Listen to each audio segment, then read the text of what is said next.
అందరికీ గృహలక్ష్మి the Telugu YouTuber ఛానల్కి స్వాగతం. ఈరోజు బెంగళూరులో చాలా ఫేమస్ అయిన బనశంకరి అమ్మవారి దేవస్థానానికి మనం ఇప్పుడు వెళ్ళబోతూ ఉన్నాం.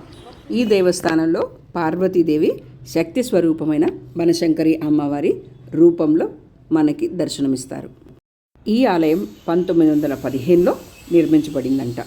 కర్ణాటకలోని బాదామి సమీపంలోని ప్రాచీన బనశంకరి ఆలయం నుంచి ఈ విగ్రహాన్ని తీసుకొచ్చి ఇక్కడ ప్రతిష్ఠించారంట.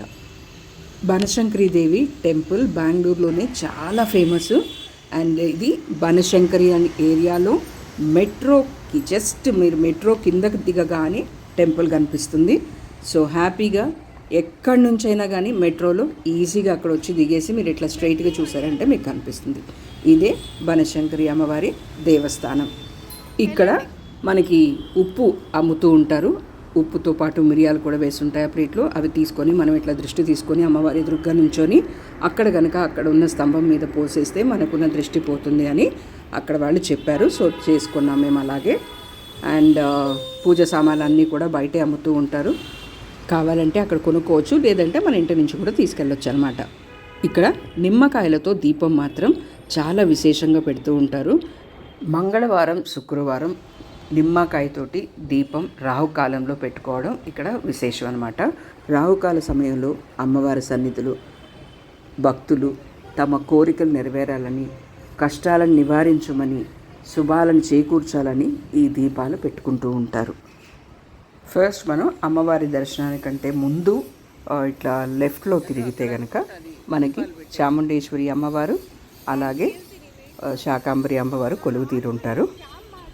వాళ్ళిద్దరికీ ఎదురుగా తులాభారము దీపాలు వెలిగించుకోవడానికి, వెలిగించిన దీపాలు పెట్టడానికి ఒక ఫెసిలిటీ ఉంటుంది. అండ్ ఇక్కడ వచ్చి నిమ్మకాయల దీపాలు బయట అమ్ముతూ ఉంటారు. సో వాటిని తీసుకొచ్చి మనం లోపల వెలిగించుకోవాలన్నమాట, లేదంటే ఇంటి నుంచి కూడా తెచ్చుకోవచ్చు. బట్ కొంతమంది ఇక్కడ ఏంటంటే దీపాలని అమ్మవారికి అంటే గర్భగుడిలో ఉన్న అమ్మవారికి చూపించి అక్కడ కొద్దిగా హారతిలాగా ఇచ్చి తీసుకొచ్చి బయట పెడుతున్నారు. కొంతమంది ఏమో ఇక్కడ మాత్రమే పెట్టేస్తున్నారు, అంటే శాకాంబరి అమ్మవారి దగ్గర పెడుతున్నారు. సో అది ఎట్లా ఏంటి అనేది నాకు ఐడియా లేదు. మీరు ఎవరన్నా అక్కడికి వెళ్ళినప్పుడు కనుక్కోవచ్చు అనమాట. ఇక్కడ మీరు ఒక చిన్న క్యూ లాగా చూస్తున్నారు కదా, అంటే ఒక చిన్న రాతితో ఒక కుండలాగా చెక్కబడ్డ ఒక ఇది ఉంటుంది. సో దానిపైన అమ్మవారి పాదాలు ఉంటాయి. ఇది రాయితోనే చెక్కారు. ఈ టెంపుల్లో ఇది చాలా విశేషంగా చెప్పవలసిన థింగ్ అనమాట.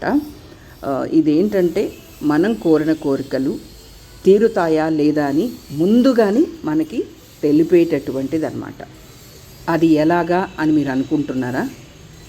ఇప్పుడు వీడియోలో నేను పట్టుకొని ఉన్నాను కదా, ఆ పొజిషన్లో 2 బొటనవేలిని ఆనించేసి ఇలా ఆ రాయిని పట్టుకోవాలన్నమాట. సో మనము పట్టుకున్న తర్వాత ఒక విష్ని, మన కోరికని ఏదైనా మనసులో బాగా తలుచుకొని అలాగే అమ్మవారిని తలుచుకొని పట్టుకుంటే స్లోగా బొటనవేలు నుంచి మనకి ఇట్లా మూవ్ అవ్వడం తెలుస్తుందన్నమాట. ఇలా మూవ్ అయ్యి రౌండ్గా తిరిగి మిగతా వేళ్ళన్నీ కలిసిపోతాయి. బొటనవేలు దగ్గర గ్యాప్ వచ్చేస్తుంది, మిగతా వేళ్ళన్నీ కలిసిపోతాయి అన్నమాట. మన కోరిక తీరుతుంది అంటే వెంటనే జరిగిపోతుంది, అంటే అట్లా ఈ ప్రొసీజర్ జరుగుతుంది. తీరదు అంటే చాలాసేపు వెయిట్ చేయాల్సి ఉంటుంది. కొంతమందికి తీరదు అంటే కోరికలు ఏమన్నా ఉంటే అసలు కలవదంట ఎంతసేపు నుంచున్నా కానీ. సో ఇవన్నీ కూడా మన బిలీఫ్స్ మీదే ఆధారపడి ఉంటాయి. దేవుణ్ణి నమ్మేవాళ్ళు అది దైవానుగ్రహం అని అనుకుంటారు. దేవుణ్ణి అంతగా నమ్మని వాళ్ళు సైన్స్ అనుకుంటారు. అది సైన్స్ అయినా కావచ్చు, దేవుడు అనుగ్రహమైనా కావచ్చు, అది ఎవరెవరి ఇండివిజువల్ ఒపీనియన్ వాళ్ళది. సో ఇక్కడైతే మనం మనస్ఫూర్తిగా 100% నమ్మి చేసామంటే తప్పకుండా అది జరిగి తీరుతుంది. మనం ఆ క్యూలో నుంచున్నప్పుడైతే మాత్రం తక్కువ మందే ఉన్నా కానీ ఇట్ డిపెండ్స్ అనమాట. ఒక్కొక్కరికి ఫాస్ట్గా మూవ్ అయిపోతుంది, ఒక్కొక్కరికి స్లోగా మూవ్ అవుతుంది. సో అందుకని మనం వెయిట్ చేయాలి, పేషెన్స్తో ఉండాలి ఆ క్యూలో. అది అయిన తర్వాత ప్రదక్షిణ చేసుకొని మనం ముందుకు వెళ్తే అక్కడ అమ్మవారిని దర్శనం చేసుకోవచ్చు.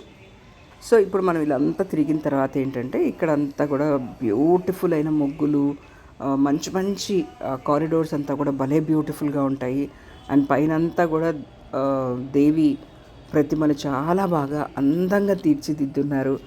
ఇక్కడ నేను ప్రదక్షిణ చేసేటప్పుడు ఒక వీల్ చైర్ కూడా చూశాను. మోస్ట్లీ అది భక్తులు కూడా యూజ్ చేసుకోవచ్చు అనుకుంటాను. ఇక్కడ అన్నప్రసాద భవనం కూడా ఉంది. సో మీరు డబ్బులు కట్టాలి అనుకుంటే కట్టొచ్చు, లేదా ఫుడ్ తినాలి అనుకున్నా తినొచ్చు. ఆ టైమింగ్స్ అవి మనం అడిగితే వాళ్ళు చెప్తారు. మనం అలా మొత్తం ఒక ప్రదక్షిణ చేసి మళ్ళా ఎంట్రన్స్ దగ్గరకు వచ్చినప్పుడు మనం లోపలికి వెళ్ళే దారి కనిపిస్తుంది. సో అమ్మవారిని దర్శనం చేసుకోవడానికి ఆ లోపలికి వెళ్ళాలి.